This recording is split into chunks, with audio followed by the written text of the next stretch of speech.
순환톡톡의 안숙입니다.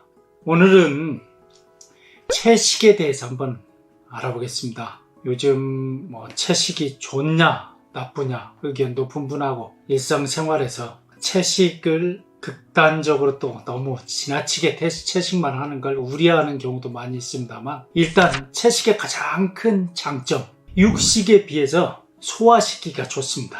소화라는 건 뭐냐고요? 장 내에서 분해하는 거죠. 그런데 채식이라는 이 자체는 섬유질이 많다는 거고요. 그 다음에 우리가 얻을 수 있는 비타민이나 미네랄 등 이 무기질이 풍부하다는 거죠. 그래서 채식의 장점 중에 첫째가 속이 편안하다는 거죠. 이걸 전문용어로 표현하면 소화 효소에 쉽게 반응을 하고 장 내에서 살고 있는 생물들, 이를 장내 미생물이라고 합니다. 장내 미생물들이 좋아하는 것 중에 하나가 채식에 있는 섬유질류입니다. 이런 것들은 분해하기 쉽고 또 당을 함유하고 있을 경우가 많기 때문에 쌀을 비롯한 이런 채식에서 얻어지는 물질들은 우리 장내 미생물들이 다 좋아한다고 보면 됩니다. 그러다 보니까 이를 분해하고 또 장내 미생물들이 그 분해를 통해서 자신들도 증식을 해야죠.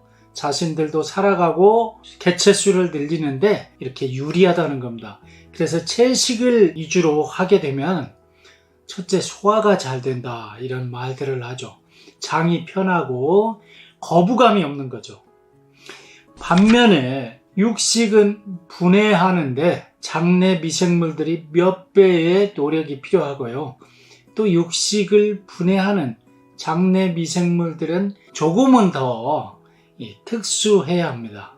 그런데 이 분해에 충분한 어떤 개체수 내지는 분해를 담당하고 있는 미생물들이 충분하지 않으면 육류들은 시간이 오래 걸리고 분해하는데 어려움이 있고, 또 때로는 이게 육류가 가지고 있는 부담이 다시 체내로 오기 때문에 육류를 먹었을 때 그게 튼튼하게 바로 분해를 잘하면 문제가 없지만, 그때 분해를 못하면, 즉 소화를 못 시키는 경우가 많이 있기 때문에 부담으로 느낀다는 겁니다. 자, 그러면 건강에는 당과 미네랄만 필요한 게 아니라 단백질도 좀 섭취를 해야 하고 하기 때문에 육류에 대한 섭취, 이것도 꼭 필요한 면은 있습니다만, 문제는 너무 육류 위주로 가다 보면 일부 좀 준비가 안 된 상태에서는 인체에 부담이 될 수 있습니다.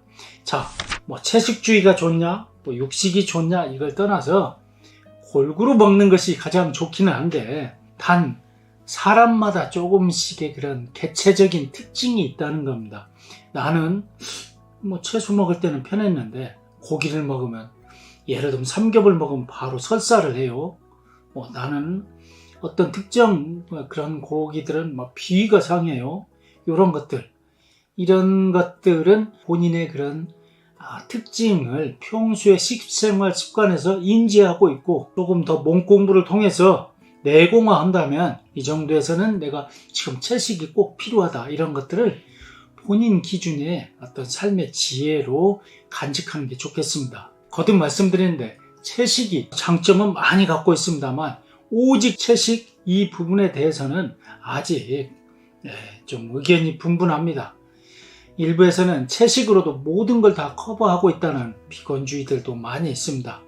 채식을 하면 불필요한 체내 독소들이 발생하는 것은 좋아질 수 있고, 신진대사나 여러 가지 혈류량에서 장점은 있습니다.